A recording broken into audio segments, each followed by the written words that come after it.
ನಾ ಜಿಲ್ಲೆ ಮಾಡ್ತೀನಿ ಜಿಲ್ಲೆ ಮಾಡಿನೇ ಮತ್ತು ಮುಂದಿನ ಇಲೆಕ್ಷನ್ ನಿಂದಿರ್ಬೇಕಂತ ನಾ ಅವ್ರಿಗೆ ಹೇಳ್ತಿದ್ದೀನಿ. ಇವತ್ತಿನ ದಿವಸ ಅವರು ಜಿಲ್ಲೆ ಆಗಲಿಲ್ಲ, ಅವರು ಇಲೆಕ್ಷನ್ಗೆ ನಿಂದಿರಬಾರ್ದು, ಬಿಡಬೇಕು.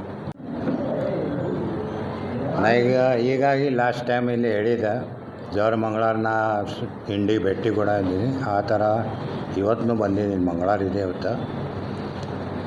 ಇನ್ನೂ ಒಂದು ಸಮಸ್ಯೆ ಅಂದ್ರೆ ದಾದಾಗೌಡ್ದು ಮೂರ್ತಿ ಮಾಡ್ತೀನಿ ಅಂತ ಭಾಳ ಜನ ಹೇಳಿದ್ದಾರೆ ಇಲ್ಲಿ. ಯಾಕ್ರಿ ಅಣ್ಣಗೌಡ್ರು ಯಾರ್ಯಾರು ಹೇಳ್ಯಾರ ನನಗೆ ಗೊತ್ತಿಲ್ಲ.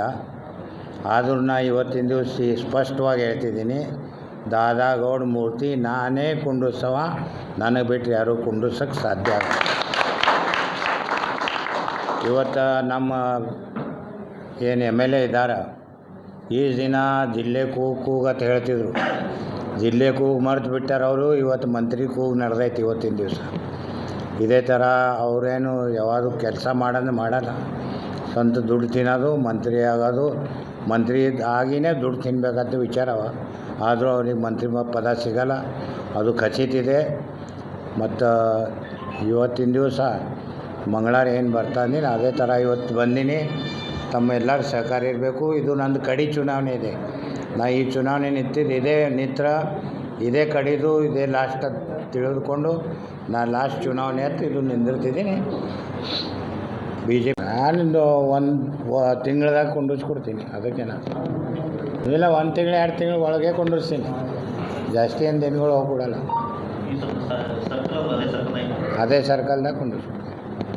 ಈ ದಾದಾಗೌಡ ಹೆಸರೇ ಇಟ್ಟಾರಲ್ರಿ, ದಾದಾಗೌಡ ಸರ್ಕಲ್ ಅಂತೇಳಿ ಸರ್ಕಲ್ಗ, ಆ ಸರ್ಕಲ್ದಾಗೆ ಮೂರ್ತಿ ಕುಂಡ್ರಿಸೋ ಕೆಲಸ ಮಾಡಿ.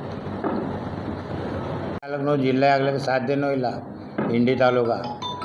ಯಾಕಂದ್ರೆ ಹೀಗಾಗಿ ವಿಜಾಪುರ ಜಿಲ್ಲೆ ಇದೆ, ವಿಜಾಪುರ ಜಿಲ್ಲೆದಾಗೆ ಇದು ಇಂಡಿ ತಾಲೂಕ ಮರ್ಜ್ ಇದೆ. ಅದು ಜಿಲ್ಲೆ ಆಗೋದೇನು ಸಂಬಂಧ ಬರಲ್ಲ. ಏನು ಜಿಲ್ಲೆ ಮಾಡ್ತಾನೆ ಹೆಂಗೆ ಮಾಡ್ತಾನೆ ಗೊತ್ತಿಲ್ಲ.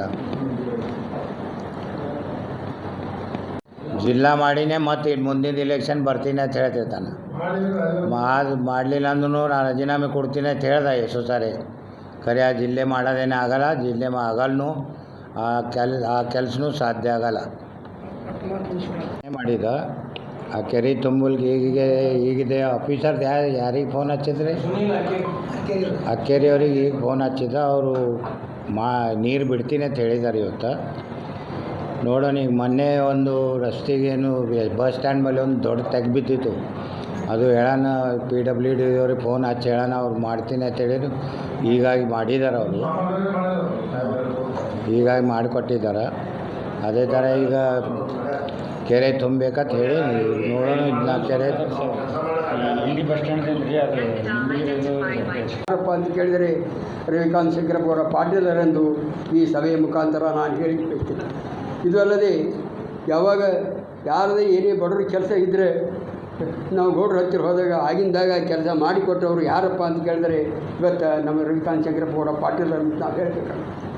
ಇದಲ್ಲದೆ ಸೋಲಾಪುರದಲ್ಲಿ ಕಾರ್ಮಿಕರ ಒಂದು ಪಗಾರ ಕೊಡೋರ್ದಾಗ ಅವರ ತಂದೆಯಾದಂಥ ಶಂಕರಪ್ಪಗೌಡ ಪಾಟೀಲರವರು ಅಲ್ಲಿ ಕಾರ್ಖಾನೆಗಳ ವಿರುದ್ಧ ಹೋರಾಟ ಮಾಡಿ ಆ ಲೇಬರ್ಗೆ ಪಗಾರ ಇಡಿಸ್ಕೊಟ್ಟವ್ರು ಯಾರಪ್ಪ ಅಂದರೆ ಶಂಕರಪ್ಪಗೌಡ ಪಾಟೀಲರು ಅಂತ ಇವತ್ತು ಹೇಳಿ ಬಯಸ್ತೀನಿ. ಇನ್ನೊಂದು ವಿಷಯ ಏನಪ್ಪ ಅಂದರೆ ಈ ಇಂಡಿ ಮತಕ್ಷೇತ್ರದಲ್ಲಿ ಇಲ್ಲೇ ಬಬಲೇಶ್ವರದಲ್ಲಿ ಬೇಸಿಗೆ ಕಾಲದಲ್ಲಿ ನೀರಿದೆ, ಆದರೆ ಇಂಡಿ ಮತಕ್ಷೇತ್ರಕ್ಕೆ ನೀರಿಲ್ಲ.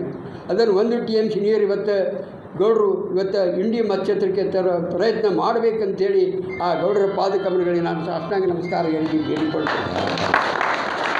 ಇದು ದೀರ್ಘವಾದಂಥ ಒಂದು ಸಮಸ್ಯೆ ಇದೆ ಇಂಡಿ ಮತಕ್ಷೇತ್ರದಲ್ಲಿ. ಇಂಡಿಯ ನಾಡು, ನಿಂಬೆ ನಾಡು ಎಂದು ಪ್ರಸಿದ್ಧವಾಗಿರ್ತಕ್ಕಂಥ ನಿಂಬೆ ಕೇಂದ್ರವಾಗಿತ್ತು. ಆ ಕೇಂದ್ರವನ್ನು ಎಲ್ಲಿ ಮುಚ್ಚಿಟ್ಟರು ಗೊತ್ತಿಲ್ಲ. ಮತ್ತು ಈ ಇಂಡಿ ಕೇಂದ್ರಕ್ಕೆ ನಿಂಬೆ ನಾಡು ಎಂದು ಕರೀತಕ್ಕಂಥ ಆ ನಿಂಬೆಕಾಯಿ ಉಪ್ಪಿನಕಾಯಿ ಕಾರ್ಖಾನೆಗಳನ್ನು ಸ್ಥಾಪನೆ ಮಾಡಿದರೆ ಇವತ್ತು ನಮ್ಮ ನಿಂಬೆ ಬೆಳೆದಂಥ ರೈತರೇನದ ಅದು ಹೊರದೇಶಕ್ಕೆ ಹೋಗಲಿ, ರೈತರಿಗೆ ಒಳ್ಳೆಯ ಧಾರಣೆ ಸಿಗಲಿ ಅಂತೇಳಿ ನಾನು ಹೇಳಬಯಸ್ತೇನೆ. ಜೈ ಜವಾನ್ ಜೈ ಕಿಸಾನ್ ಯಾರು ಹೇಳಿದರು? ಭಾರತ 3ನೇ ಪ್ರಧಾನಮಂತ್ರಿ ಲಾಲ್ ಬಹದ್ದೂರ್ ಶಾಸ್ತ್ರಿ ಹೇಳಿದ. ಅದು ಎಲ್ಲರೂ ನಾವು ಒಕ್ಕಟ್ಟಾಗಿ ಮುಂಬರ್ತಕ್ಕಂಥ ಇನ್ನು 730 ದಿನಗಳಲ್ಲಿ ಈ ಇಂಡಿ ಮತಕ್ಷೇತ್ರದಲ್ಲಿ ಮತ್ತೆ ನಮ್ಮ ಗೌಡರು ಶಾಸಕರಾಗಲಿ ಅಂತೇಳಿ ಅವರ ಪಾದಕಮಲ